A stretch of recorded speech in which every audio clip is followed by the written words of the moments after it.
Hey guys, my name is Justine. I am 26 years old and I was diagnosed with Turner's when I was just born.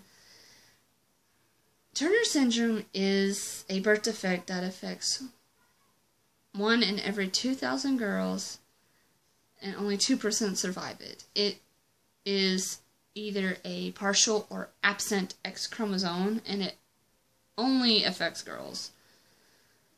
And so I am very lucky and very proud to be part of the 2% that make it past birth, because it was rough.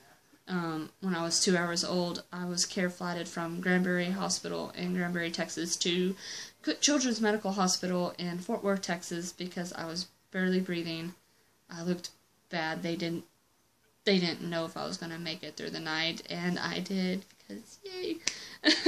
I am still here and living out my life, loving life, reaching goals slowly but surely.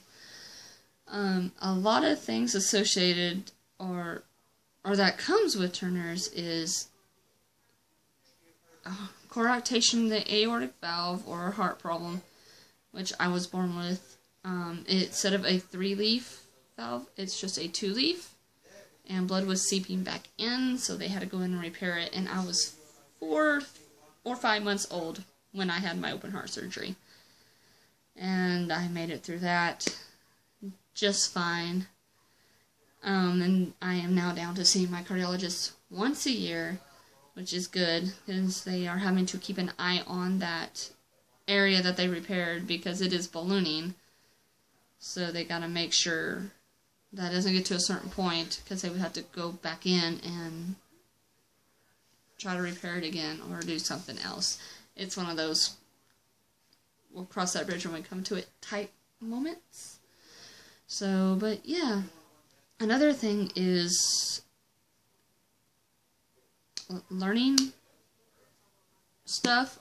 We generally have more trouble in reading and math. I overcame that. I love to read. And math, a lot of times I just needed the equations to be taught to me in a different way.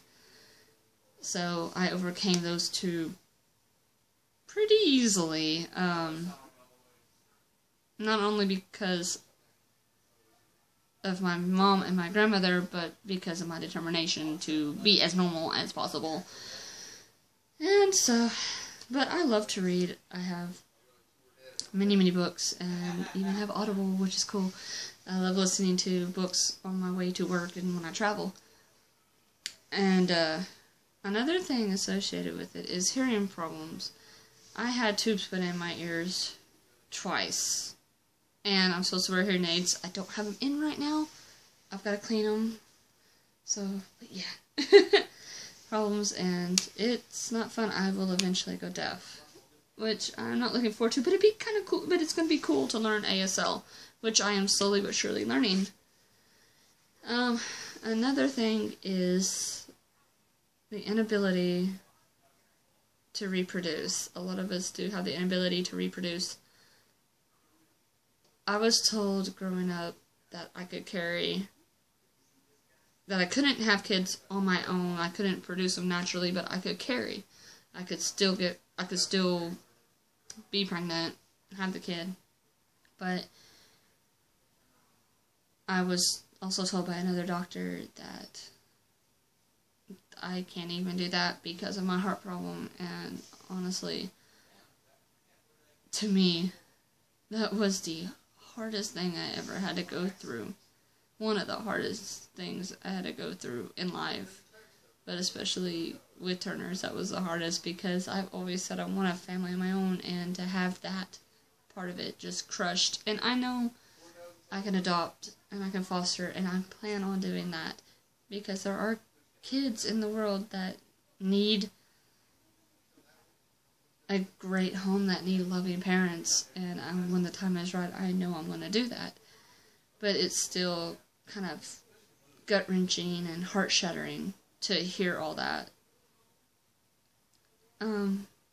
So moving on. Another thing is our short stature. I stopped growing when I was 3. Literally. I'm not kidding. 6 days a week for I don't know how many years of growth hormones got me to 4'10". I am proud to be short, but it can suck sometimes because you have to find another way around stuff. It kind of makes life difficult, but it kind of makes life really, really interesting. But yeah.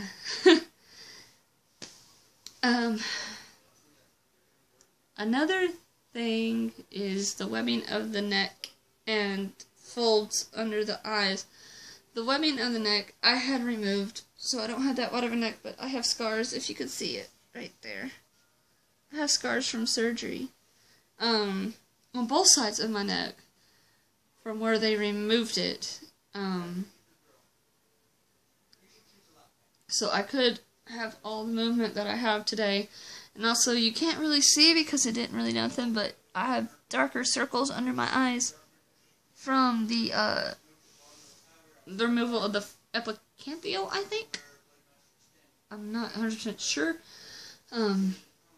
Folds underneath the eyes.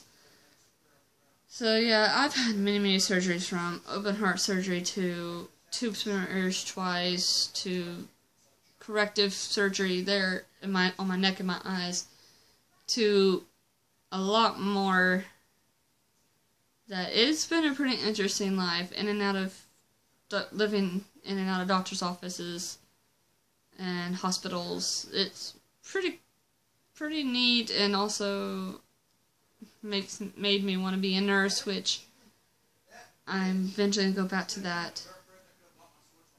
But right now I'm working as a PCA, a private care assistant for a home health company, and I absolutely love it. Like, I'm even learning stuff, and it's just it's rekindled me wanting to become an RN. So I know eventually going to go back to that. I'm going to start looking up, looking at going back to college. I just honestly recently started opening up and talking about Turners because kids can be cruel. Like, I only told 2 people growing up, 2 people, that I had it, and that was in high school. Because kids can be cruel. Like, I saw so much bullying. I was like, I'm just gonna be as normal as possible. Everybody knows I have a heart problem, but I'm just gonna be as normal as possible. So I'm not gonna tell them anything else. I'm not gonna, like, I hid a whole bunch of who I was, and just a few years ago started opening up about it, and it's changed my life. Like, I've met so many women who have it, and it's cool to actually get to talk to somebody about it, especially when you're having problems. And another thing that I noticed was that a lot of us have anxiety issues. I didn't really start having a problem with anxiety until, like, a major event a couple of years ago happened, and I just wasn't able to control it anymore. I've always had dread. I've always had self-doubt, you know, and they say your own worst critic. I am definitely my own worst critic. Like, I'm so hard on myself. It's not even funny. And just, anxiety sucks. It really sucks. And I'm wanting to get that back under control again myself, so. But, I honestly want to tell all of the beautiful butterflies out there that it might seem a little lonely growing up, but just know you are not alone. There are a lot of us out there, and that you are very loved and you are very beautiful. So, keep strong, butterflies.